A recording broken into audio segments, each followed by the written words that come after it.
morning and welcome, and thank you for joining us today for the third webinar in our 2025 CSCC Fall Sponsored Webinar Series. My name is Raina Dyer-Barr, and I serve as the Director of Community College Research and Engagement in the School of Education at the University of Pittsburgh. The University of Pittsburgh is the home of the Council for the Study of Community Colleges. Today's webinar is being presented by our 2025 CSCC Double Diamond sponsor, the University of Wisconsin-Madison, the Educational Leadership and Policy Analysis Department. Just a little bit of housekeeping before we get started. All mics have been muted, and I'll ask that you remain muted for the duration of the presentation because it's being recorded. And without that, you can unmute to participate in the question and answer at the end of the presentation. But with that, I'll turn it over to today's presenters to introduce themselves and talk about their work. Thank you. I'll just go ahead and pull up our presentation for today. All right, how is that looking? Awesome. Well, thank you so much, Raina, and thank you everyone for being here. Also, thank you to the rest of CSCC leadership for putting this fall webinar series together. And a huge thank you, who I saw very briefly, to my forever femtor and former dissertation chair advisor, Dr. Shuli Wang. I saw you here. Thanks for thinking of us and inviting us to be part of the UW-Madison sponsored webinar. A little bit of context, because it's important, before we get started, is the three of us presenters that you'll see were part of last year's CSCC Graduate Student Committee. 3 of the 4 members were missing Angela Rowe, who unfortunately couldn't make it today. But we all graduated back in May, and we just wrapped up our dissertations. And the vision for this session, in collaboration with Dr. Wong, was really, we're hoping that it could be useful, not in just learning about community college research that's recent, but also hoping it could be useful for other graduate students who are in the thick of their dissertations or just marinating on some of their ideas. We hoped that it could be useful. So today, as we're talking through a snapshot of our dissertation work, you'll notice that we'll pause a little bit along the way to go a little bit deeper into some of the areas that tend to spark the most questions. Things like theoretical or conceptual models and how it, informed our study, the methods that we chose and how it aligns with our design and our questions, so on and so forth. So we hope that it can make things a little bit more interactive and helpful as you continue thinking through thoughts. Or if you're just joining us to tune in, I know we're going to have some really great stuff to chat about today. And I also wanted to plug that the new graduate student representative, Natasha Spencer, is also seeking some support in forming a graduate student committee. So if you are interested, that should be in our CSCC newsletter if you have signed up. And with all of that context in mind, we'll quickly introduce our team for today. We have Dr. Cater, who's joining us here live. Dr. Lauren Cater, pronoun she, her, is a community college transfer student and recent graduate of Arizona State University's Justice Studies program. Using a critical quantitative methodology, she studies civic engagement in higher education with a focus on activist behaviors and institutional capacity. And I'll hand it over to Dr. Cater now. Thank you so much, Nicole. Good to see you all. Our other presenter, Dr. Danielle Susie, who unfortunately couldn't join us live today, but generously recorded a video that we'll play for you, currently serves as an assistant dean in undergraduate studies at the University of Utah. She guides institutional efforts in college access, credit for prior learning, and advancing durable skills within general education, among other initiatives. Her research examines disability in higher education, community college policy and practice, and educational inequity through a critical disability studies lens. She earned her PhD in educational leadership and policy from the University of Utah. And our other presenter here, who you've heard from, Nicole Contreras Garcia, is an assistant professor of higher education leadership at Florida Atlantic University. She often uses qualitative and mixed methods to elevate community college students' assets, experiences, and outcomes, and to explore how institutions and educators enact change toward equitable student support and success. She recently graduated with her PhD in educational leadership and policy analysis from the University of Wisconsin-Madison. So that's our introduction of our panelists, and I'm going to go ahead and start with the presentation. So I'll share my screen and give you all as brief as possible overview of my dissertation research. As many of you know, changes and molds and grows. So here is, oh, sorry. There we go. Okay. So today we're all talking about different ways of applying and understanding critical community college scholarship, and kind of coming from 3 recent graduates, what we've come across and learned from the process. So my dissertation is titled Democracy, Dissent, and Data, a quant-crit analysis of post-secondary civic engagement, activism, and institutional roles. And I have my prior degrees listed here because they really connect to my pursuit of this specific research project. And as I'll expand on a little bit later when I get more into what quant-crit is as a methodology within my research, I thought it was relevant to bring up at the start because I'm coming from more of a social work and public policy background as compared to an educational background. But I've always been really intrigued and interested by the conduct of students and how their conditions differ in and out of the classroom, and seeing my classmates' mental health, my own mental health, and leadership strategies. So I ended up focusing ultimately on civic engagement as both kind of a precursor to societal change, but also as a problematic concept in some ways that white nationalism and capitalism are often underscored or very blatantly present in civic engagement programming. So kind of grappling with that and how diversity, inclusion, and ultimately equitable outcomes can be facilitated through a process, or really an umbrella term that can include so much. How can we change that or reframe that or utilize it in a way that is not harmful?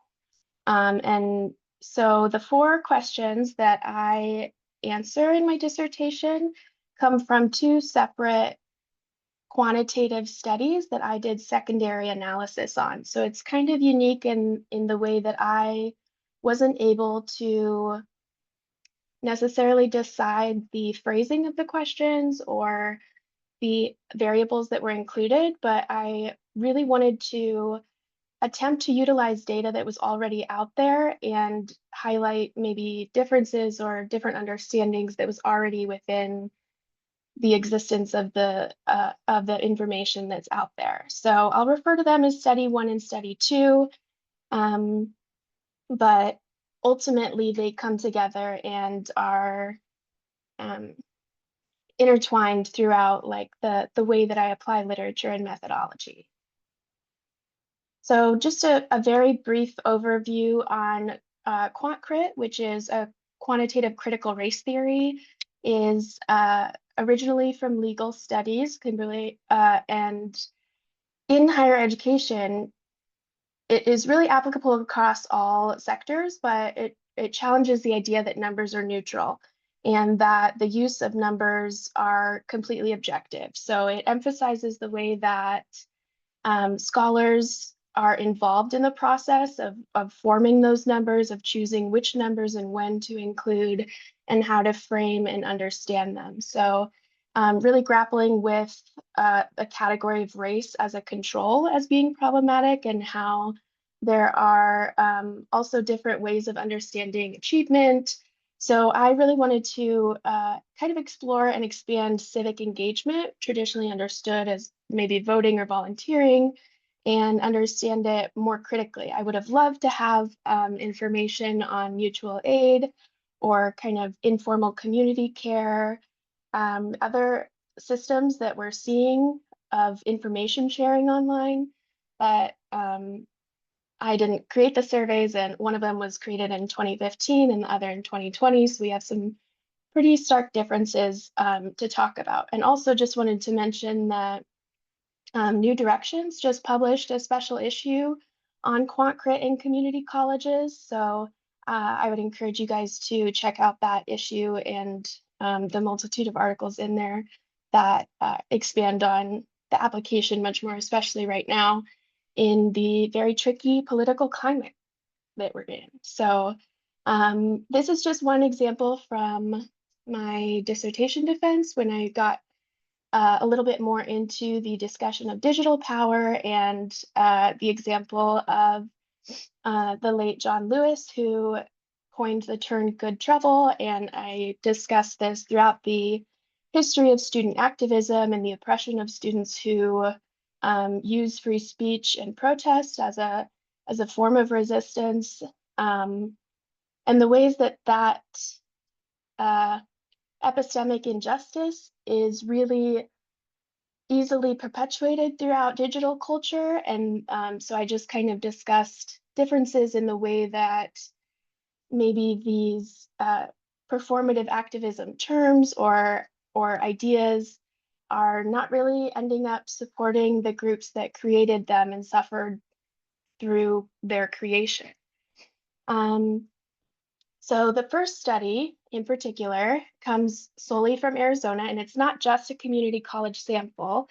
So this one was longitudinal mixed methods, and I really just kind of focused in on a very specific part of the entire study. They did photo voice, they did hundreds of interviews, but I was interested primarily in the 2020 the 2020 data on protest, because Black Lives Matter was culminating at that time, even though it had been active in years prior and a national movement at that point. It really hit its peak of engagement and the way that people were coming together, obviously during the COVID pandemic. So it was interesting to see that the political priorities also aligned with that. So here I have separated out in my study university students from community college and transfer students. And I really was interested in this because I am a transfer student myself and had found transfer issues either being discussed as only a deficit or as not really involved with campus engagement. They were always disengaged, just there to get a degree, dropping out at high rates. So I wanted to acknowledge the group in civic analysis, even though it was a small sample size. And it's not a perfect analysis. For example, like I don't have data on where the student transferred from. So if it was another state the summer before, they'd have probably a largely different experience than someone who had transferred a community college in state, very close to one of the 3 public universities. And overall, we did have 12 community colleges represented in the sample, but 90% of the respondents were from one of the 3 universities. So we can see here they have pretty similar political priorities at that time. Combating climate change, dismantling racism, and lowering healthcare costs were among the highest. And the least prioritized were constructing a border wall, stopping voter fraud, fighting terrorism, and limiting abortion access. So this next graph shows the estimated share of students by post-secondary pathway who participated in a Black Lives Matter protest. And this was modeled by a logistic regression that accounted for race, gender, SES, religion, interest in politics, voting intentions, and whether or not a student had to take time off due to COVID.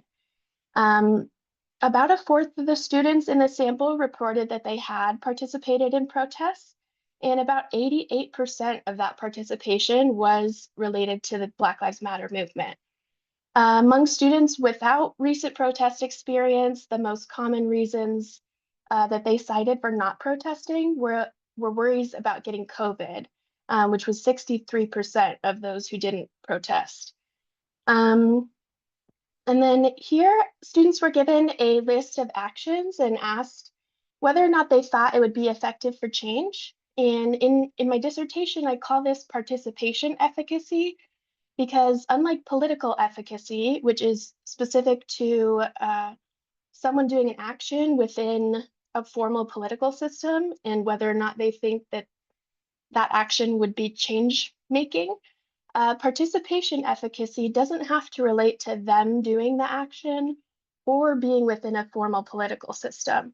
So you can see one of the outcomes we have here is an unsanctioned protest, riot, or damaging property, and that would not be considered under political efficacy. So I really wanted to include these other outcomes as ways to kind of understand, first of all, the present situation that we're having with what is unsanctioned and what is not unsanctioned, and how that might change students' perception of whether or not their own actions are meaningful for change or meaningful in the world. So the next study that I included in my analysis was the Community College Civic Outcomes Survey. And this is publicly available. Carrie Kisker is one of the original authors. And there were, I think, a total of 6 or 7 years, but there are 3 years publicly available online that you can go to ISPCR and download, which was amazing for me as a doctoral student to, especially like post-COVID, to realize that there was community college data that I could download and start working on and learning from directly. So I don't really have time to go fully into depth on this one, and I'm still working out a few of the results, but I just wanted to discuss kind of the connection and how impactful it can be to have data publicly available, not only as a learning tool, but also for transparency and other like learning benefits. So I also really appreciated this survey because it allowed me to account for institutional differences in a way that I was not privy to as not being staff or institutional researcher at a community college. So I was able to see from the student's perspective, but also an institutional response of things like, do they have civic engagement in their mission statement? Is it in their marketing and their budget? Do they have a coordinating infrastructure? Things that are really specific to civic outcomes that I think are critical. And especially within the QuantCrit methodology, understanding that differences within students' civic outcomes are absolutely important, but they're much less understood if we don't have connecting outcomes. Like, for example, if you're asking if students came to one certain event, or if they have participated in things in a way that is limiting, I'm not, sorry.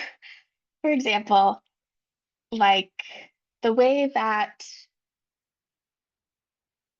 civic disparities are often framed comes from students are not doing enough, or students are not engaging enough, or often more recently we've come away from the deficit perspective, but it's still present if we don't have institutional data to back up the idea that we shouldn't be coming from a deficit perspective.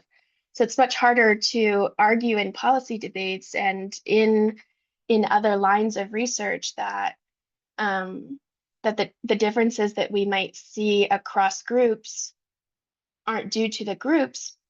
And so having this institutional data to connect to like the availability of data, the capacity of the institutions to improve the students' civic abilities in connection with their actual outcomes or development was really important for me to see. And I didn't want to just find a study that showed, for example, the first study, that we didn't have a huge community college sample, and it just showed whether or not students were protesting and some other civic values that were very important. But I really thought it was important for me to be able to include the capacity that the institutions have if they're supposed to be developing citizens, preparing students for communal life. What are they doing to achieve those goals in connection with those students' outcomes? So yeah, those were, I also focused a lot on values and belonging at the end, but don't really have a bunch of time to get into all of my results on that second study, but that is my time for today, and I would love to hear your questions. I'm a little all over the place this morning, but please feel free to send them in the chat. We'll talk about any questions or comments after all of the presenters. Danielle's video will come next, and then we'll end with Nicole, and then we'll do a Q&A. So if anybody has anything I can clear up or add on, and also available by email. So thank you all. Thank you so much, Lauren. And so now we're going to transition to Danielle's pre-recorded video. Hi everyone, I'm Danielle Susie. I'm so excited to be with you all in this form, in this internet form. 1 year watching this, I will be in Italy. So thank you so much to Nicole for organizing this and allowing me to record this and share this with you in absentia. Thank you so much to CSCC and to the University of Wisconsin-Madison for having us. Thank you to Nicole and Lauren for being excellent co-presenters. And I'm so grateful to have another opportunity to present and talk a little bit about my dissertation that I defended last year now. It's not often that you get to sort of revisit your dissertation work over and over again. So yeah, I'm excited to talk about school. For me has just been a very long journey, a narrative examination of institutional factors impacting educational aspiration change for community college students with disabilities. And the research question for this study was, how do institutional factors, events, and/or experiences shape the educational aspirations of community college students with disabilities in the context of pursuing vertical transfer to four-year institutions? And Nicole asked us to focus in on a couple of different areas, and I decided to focus in on the conceptual framework and how I decided on the conceptual framework and how I applied the conceptual framework to my study. And I could have gone several different ways, and I could have gone with an org theory sort of heavy concept, but I decided to go with the critical disability studies framework, which rejects compulsory able-bodiedness as the norm. And I think especially with the use of, and I'll talk a little bit about narrative inquiry on the next slide too, but I think especially with the use of narrative inquiry, which draws attention to the kinds of stories that students with disabilities will tell in this kind of study, how the story is presented and why it's told. CDS, Critical Disability Studies, this framework, it aligns with this framework so well as it centers the direct experiences of the individual with a disability. I think especially in self-narratives in which the disability is present but not central, interpreting narrative through a disability studies perspective highlights the role of temporality, causality, self-reflexivity, and ultimately the implications of self-awareness and possibilities of self-representation. CDS is also used as an analytical tool in this study, and I'll touch on that a little bit in the next slide, but I really used it to interrogate how disability is represented in narratives by examining the assumptions, prejudices, and power dynamics that are ingrained and the depictions of disability, whether that be from the student perspective or about an interaction with another individual as relayed by the student. I think one of the more important ways that the conceptual framework was used was in the participant selection and especially in the accommodation of the students during the data collection process. So I used Margaret Price and Stephanie Kirschbaum's 2016 sort of dimensions of time, gaze, and emotion to actively embody a critical disability studies methodology and to accommodate student access needs during data collection. And I just pulled out a few different little pieces here to show how that was utilized. So for example, flexibility in time has been really important in this process. So whether that is maybe you planned for 60 minutes for an interview, but in actuality it took an hour and a half, or it only took 45 minutes. But being able to work with students with disabilities who have a range of different kinds of disability, or want to be able to talk longer about a particular experience, having that flexibility, I think, is so important. In scheduling, right? Being able to accommodate that a student might need more time to get from point A to point B and might be running late. Just having open lines of communication and having a flexibility of scheduling. There were many times when a student would text me and say, hey, I actually need to reschedule our interview until later in the week because my power wheelchair died on me, right? Or I'm just having trouble getting a ride from school today, so I'm not going to be able to meet. So being able to have flexibility in that, stimming, allowing stimming and movement, all of these were over Zoom. All of these interviews took place over Zoom. So just leaving space for, movement and being able to express themselves and being able to use repetitive movement as a way to express themselves or move about their rooms or move about their homes. I had one student who loved to like make meals while we were chatting, and that was really fun for both of us. And I also think being able to I recognize access needs for students while you're actually interviewing them is so important, and for the data collection process itself. I had one student who uses an AAC, it's called an augmentative and alternative communication device.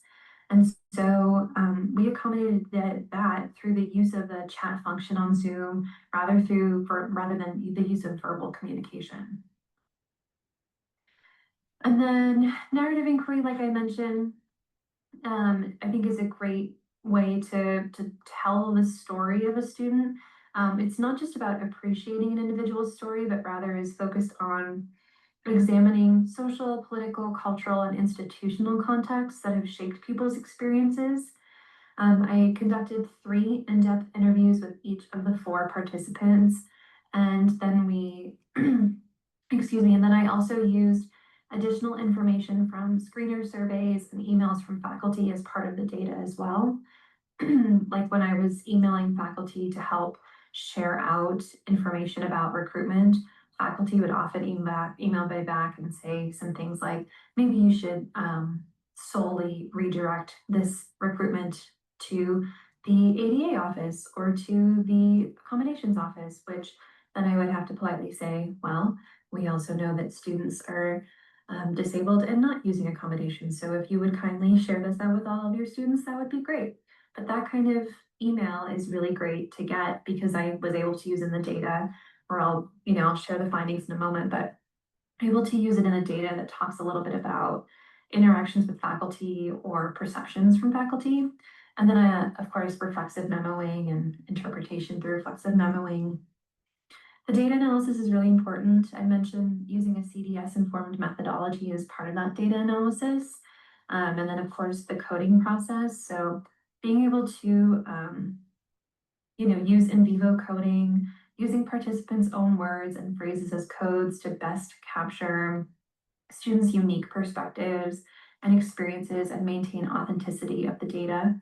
And then being able to take those phrases that students use to describe an event or how they felt when an event took place, becoming those codes or those units of analysis.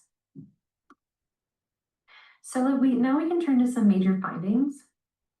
Got my notes here in front of me. So the full narratives, and again, these are for students, and they have a range of experiences, a range of disabilities. And so, of course, you can understand that there is a range of institutional factors as well. And the full narratives that indicated that educational aspirations of community college students with disabilities are deeply shaped by the institutional environment. Apologies, it seems like things are a little glitchy here. Hi everyone, I'm Danielle Susie. See if I can fast track here to her findings. All right, let's try this. Inclusion and accessibility in higher education. By examining the interwoven narratives, we can, of the 4 students, the restoring analysis has led to 5 institutional factors that have impacted transfer aspiration for the 4 student participants.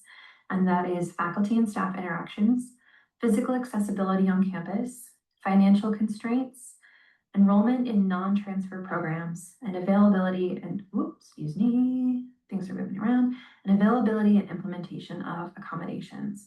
I will say that faculty and staff interactions and implementation of accommodations can sometimes be tied, but findings indicated that they were actually quite distinct. And so I've identified the 5 institutional factors that have emerged as major findings of this study and have explored how those factors impact transfer aspiration. And what that boils down to is how those factors actually build confidence or establish hesitance toward transfer. For these students, institutional barriers such as rigid accommodations processes or social inaccessibility create real hesitation. These students face unpredictable support and must do extensive emotional labor just to navigate the transfer process, which understandably makes them question whether transferring is worth it, right? On the other hand, students have also demonstrated how positive institutional encounters like supportive advising, flexible faculty, and affirming academic spaces can help students feel seen, capable, and motivated to continue their academic journeys. A key pattern across many narratives was this notion of reevaluation.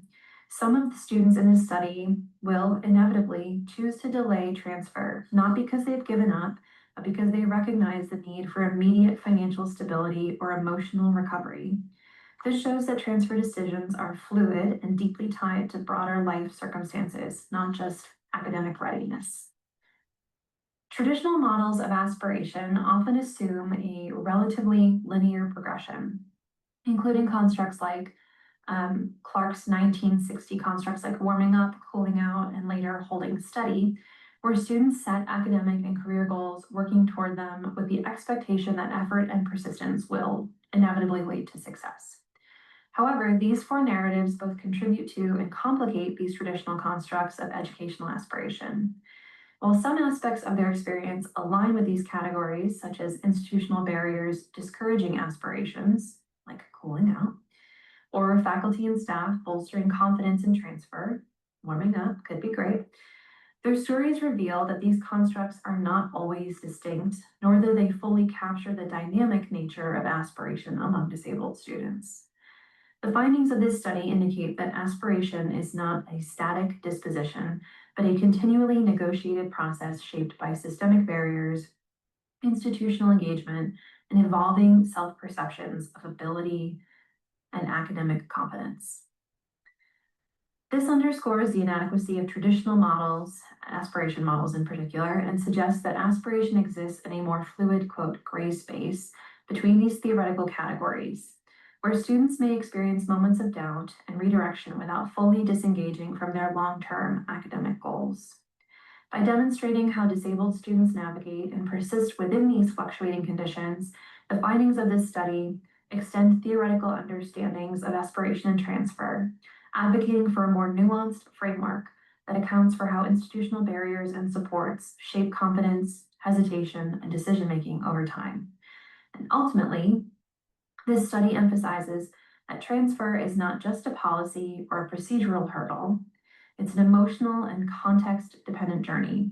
If we want to support disabled students in these transitions, institutions must proactively cultivate accessible, affirming, and flexible cultures So students aren't just aspiring to transfer, but are fully supported in doing so. And then, oh my gosh, who's that? That's me. And then I'm happy to share my email with all of you if you're interested in reaching out. Thank you so much again. That's my time. And I'm hoping to see folks at CSCC this year. It's in my beautiful city of Salt Lake City. So thank you again. And thank you again to Nicole and to Lauren and to CSCC and to University of Wisconsin-Madison. Okay, so what we'll do is I'll just go ahead and try to do things from memory. And I'm so apologize. Let's see. All right. Let's get going. So I'll go ahead and just present my dissertation, and from what I can, it should be muscle memory by now. So it's called Dodging Around It: How Racialized Institutional Conditions at Community Colleges Impact Transfer for Students of Color. And the overarching mixed methods research question that grounded my study was, what institutional conditions shape racially and ethnically minoritized community college students' academic progress toward transfer? And how do these conditions influence students' interactions, access to academic support, and transfer opportunities? So a little bit of background on what sparked this question is engaging with literature, and having previously transferred as a community college transfer student myself, just learning more about how many students of color have high aspirations for transfer, and how few actually are able to access those opportunities to eventually transfer for various reasons, right? So I really wanted to learn more about what can institutions do within their purview. How could we really build responsive structures for community college students of color to help them achieve that goal, right? So like, what are some of those structural things that we can address? So defining key terms in my study, I use racialized, meaning the result of assigning racial and ethnic people to social categories based on differences that are oftentimes placed then into a social hierarchies. And institutional conditions, meaning the P's that you see here: processes, policies, procedures, and practices that shape structural inequalities as experienced by students. So for the framework, I chose Garces and Gordon de Cruz's Strategic Racial Equity Framework, and it's really informed by theories such as racial realism and critical race theory, and it aims to engage the full participation of minoritized people in institutional life for their thriving. So building, intentional policies toward that goal. The first principle is attending to the dynamics of race and power. Second is actively naming and addressing hidden contributors of inequity. Third is generating power among marginalized communities through relationship building. So when I engaged this framework, I really had a lot of thoughtfulness in terms of placing that, integrating it into my interview protocol. So the questions that I asked my participants, because I wanted to explore how they were facing race or racism, other racialized experiences along their transfer journey, and feeling that this was a good framework to capture that, especially in the context of wanting to build better institutions for students of color and their transfer success. Another way that I engaged it is when I was coding the interview data, I used it to deductively code, right? So I used these 3 principles as a guide to learn more about how are students generating power, a lot of agency that the data revealed, and that students were able to share with me about all the ways that they demonstrated agency and power. So that's just a couple of examples. For the methodology, I used a 3-strand explanatory sequential mixed methods approach. 3 strands, meaning that one of the strands, the first strand that I relied on, was a quantitative. So this was an original survey instrument. And it was expanded on by interviews with students. That's another strand, and interviews with faculty, administrators, and staff members. So I was very fortunate enough to be a part of Dr. Julie Wong's research team. And so this project is an independent part of that larger project that focused on community college student holistic supports and success. So all of that to say that's kind of where you see the mixing and informing of the other strands happening. Let's see here, what else did I want to mention? When I after analyzing that data from both strands, and I'll get to the different kinds of analysis. Well, first I'll talk about the first quantitative strand. I ran independent sample t-tests to compare basically the survey results between students of color and white students. And it's important to note that this is, though it's a comparison method, it wasn't to privilege one experience over the other, but instead to see where disparities were existing around their community college transfer experiences. And we'll see that in the data momentarily. And with the qualitative strand, I was able to see, okay, well, let's talk a little bit more about, some of the things that were salient and significant in those results. So we talked about things like their agency. Students of color demonstrated statistically significantly higher levels of agency than their white peers when it came to seeking out academic supports like office hours, like using library resources. So things of that nature, asking questions about, how else do they use their agency? And other places that it might show up. And we see that a lot. What the quantitative strand was not able to capture were the ways that students were addressing racism and racialized experiences in the classroom. That was a very salient theme that came up. So it's just nice that mixed methods was a comprehensive way to capture, institutional conditions from different angles. And so that was kind of the purpose in choosing mixed methods. Oh my gosh, and this was the slide where all of my notes were about the different sub-themes, so I will try to remember as much as I can. So the integrated findings, this is the overview, again, kind of like where I combined the t-test results and the interview data to develop these two things that we're seeing here. The first is rethinking institutional conditions, race and hidden barriers in advising and classrooms. So this one really, again, talked about what I just mentioned, how racism showed up in the classroom through unchecked conversations. So oftentimes instructors share that they didn't really know how to handle conversations where students were stereotyping others or spewing kind of racist remarks. Things kind of flew out of control, right? So there were kind of these areas where students were addressing them. They took it to the next level. They did what they could in terms of advocacy by reporting these racial biases and racist acts in the classroom. Though the college of this study, which is Gates College, I forgot to mention that it's a Midwestern college in community college. And so Gates College failed to respond to students when there were these reports.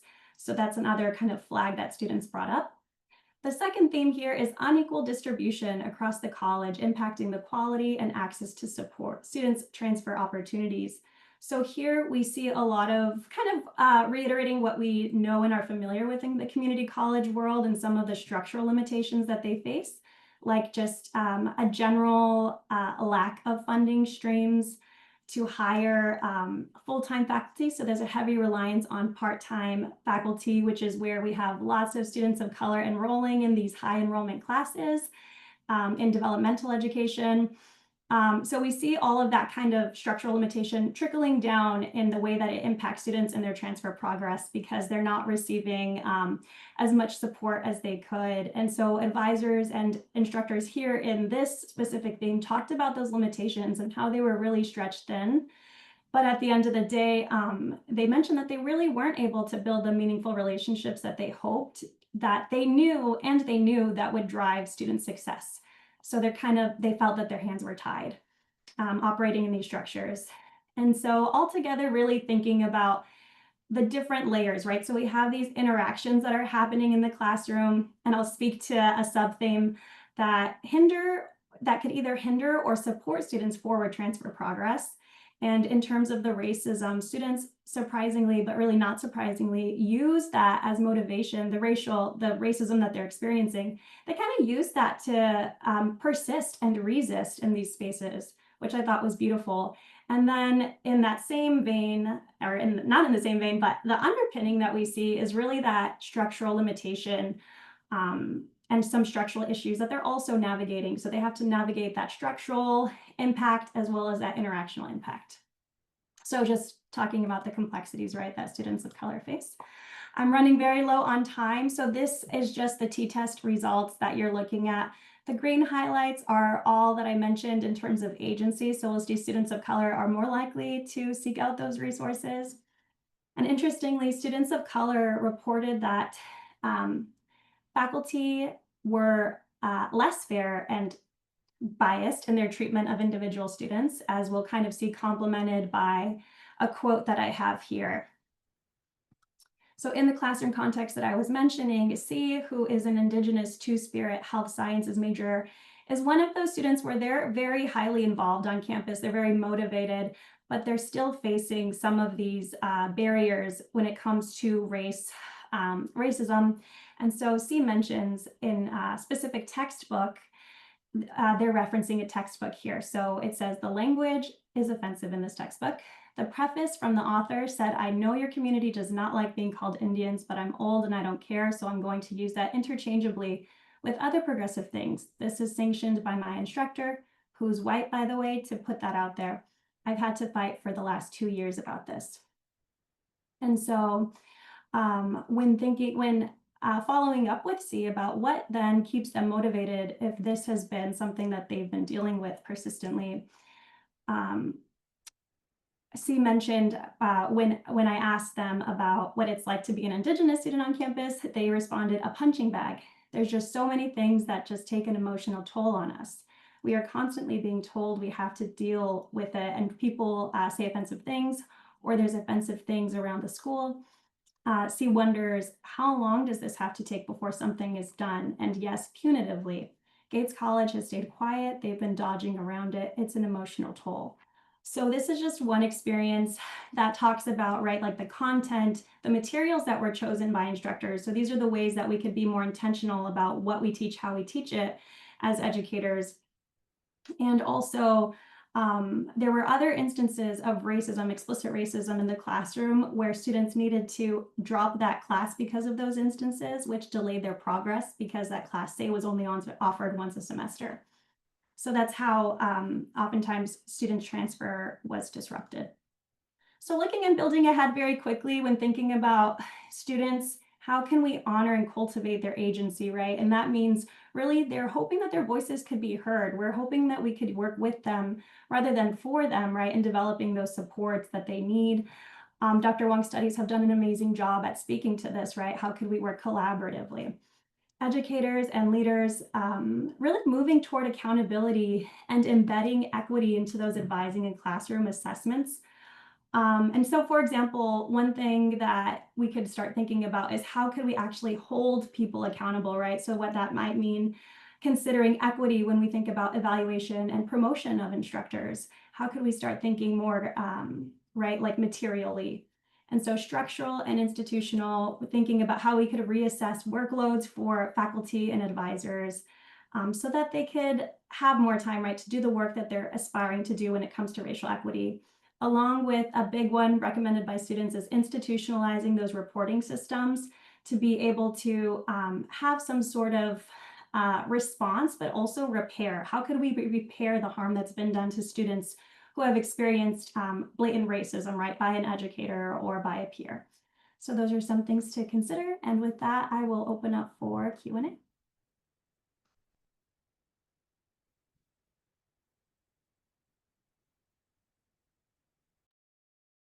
Thanks, Nicole. That was great. I did see a question wondering if you could double check from Danielle's study, how many students were in the study and where were they from? And then if anybody else has any other questions, feel free to put them in the chat, or you can come off mute and we can discuss a little bit more. And then I'll put all of our emails in the chat if you want to follow up with any of that. Thank you, Lauren. In response to Danielle's, I know I don't have the answer to that, but I know Lauren will be putting in the email shortly, so that would be a good question to ask. Norma, I see your hand. Yes, first of all, thank you so much for putting this together. And I think it's really informative. And some of my work has been in community colleges, in addition to being a faculty member at a community college. But I was wondering, Nicole, if you could give us some sense of, I have a kind of like three questions in one, right? Where you said the study took place in the Midwest, and was this an urban or rural college? Can you give us a sense of the demographics in terms of race, ethnicity for the students and for the faculty? And then the second part of that question is, well, the second of the three is what year these interviews took place. And given that we're in a different place now than we were 3 or 4 years ago, and in terms of resistance, shall I say, do you think that you would get the same information now, or do you think it would be different? Do you think students would be more hesitant to talk to you? Because those are some of the challenges in terms of the data collection.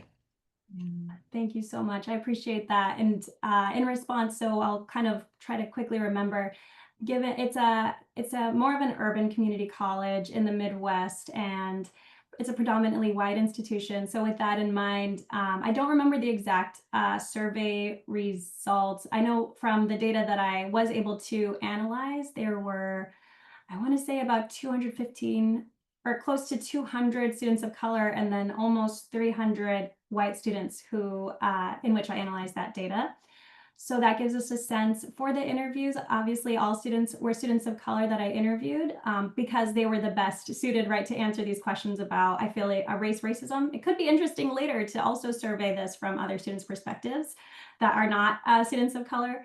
But the interviews with the educators, they were all white except for 2 interviewees, I believe. 2 were Latinas. So that to answer your question. And then the data were collected 2023 into early 24 or 2024. So things were still, right, very much, I would say, heated and contentious. I think, based on what I know of the students and what I know about the students, I feel like they might be even more compelled to speak on what they believe to be true, and especially kind of the relationship or the relation to them in terms of my positionality and kind of that side of things too. As a researcher, I think they might be willing to share under some conditions that they might have, right? Like I know people are very wary about recording, so I don't know. That's such a creative, I mean, I would wonder how we're doing these interviews in ways that are protecting participants, because these are recorded conversations, and what might be at risk for them. So I think that's you pose a beautiful question for us to think about. Thank you.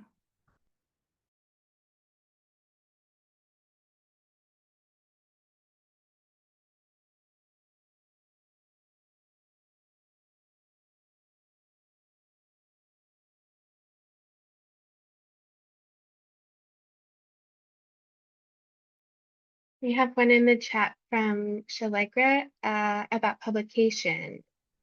No, I don't know about Danielle.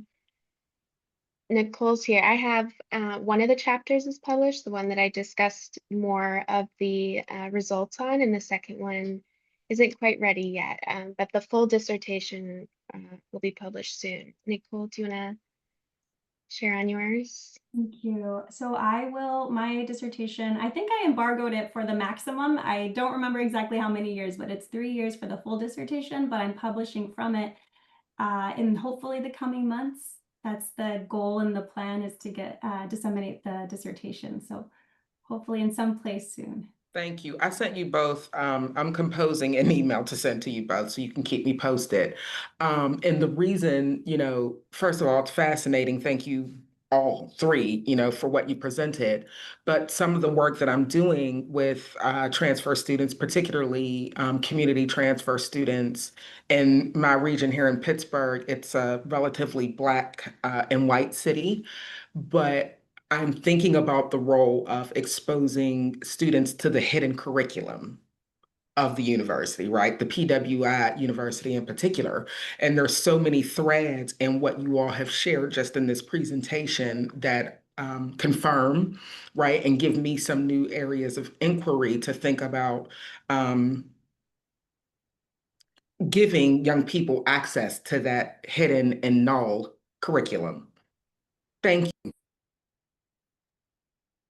Thank you. Yeah, I'd love to talk more as well. I didn't go into a lot of depth here on sort of the theoretical frameworks because they are so, it's just hard to do them justice, to be honest, in such a short amount of time. But in my dissertation, I talk about epistemic justice a lot, and I think that was also one of my kind of prime interests, is why I'm seeing these stark differences in my friends, in my community, in the research, and yeah, so I'd love to chat more about that.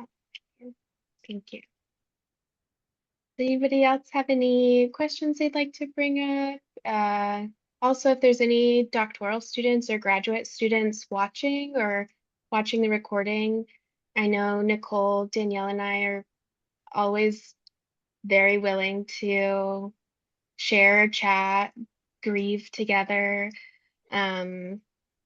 Just like we were talking about, there's a lot of hidden curriculum and doctoral programs as well, and how to get through things and who to talk to and how to phrase things. So we'd be very happy to chat. And like Nicole said, we're looking for a little bit more of a student committee to support graduate students. So yeah. Norma, I see you have your hand up. Yeah, two things. So I'm from Sisterhood for Equity Consulting. As I said, I've worked in community colleges and higher ed for many, many years. If there is a graduate student who is looking to do a secondary, or actually we just have the data, we haven't analyzed it yet, where we have collected data on civic engagement from high school students in the Houston area. And if you are looking to do some work or want to get this out there, or I mean, we have a lot of data and we don't have enough hands on deck in order to analyze it, please, please, please let me know.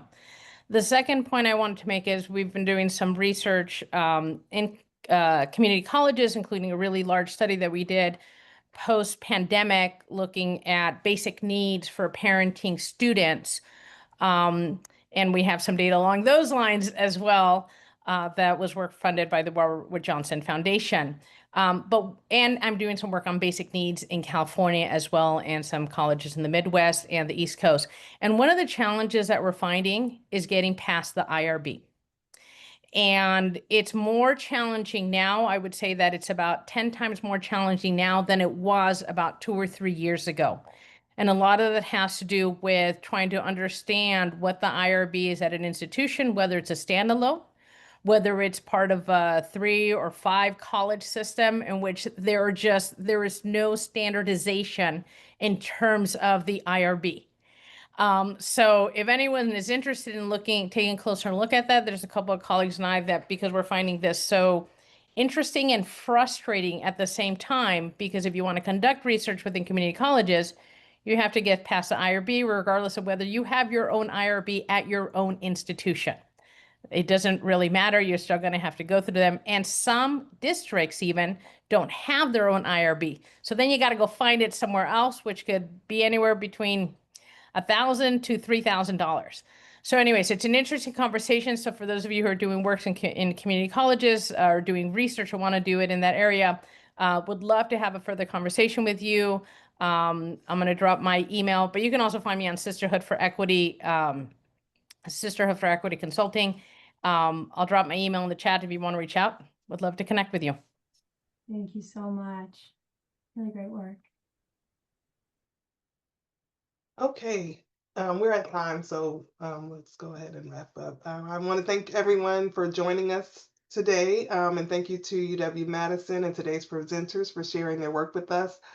A quick note that the call for proposals for the 2026 CSCC conference is out, and it's available on our website at cscc.pitt.edu. We're accepting submissions through November 3rd. The 2026 conference will be in Salt Lake City, Utah on April 2nd through the 4th, 2026. We're also accepting nominations for awards, and you can find nomination materials also on the website. We hope that you'll submit conference proposals and award nominations and just help us spread the word, and that we'll see you in Salt Lake City in the spring. So thank you all again, and until next time.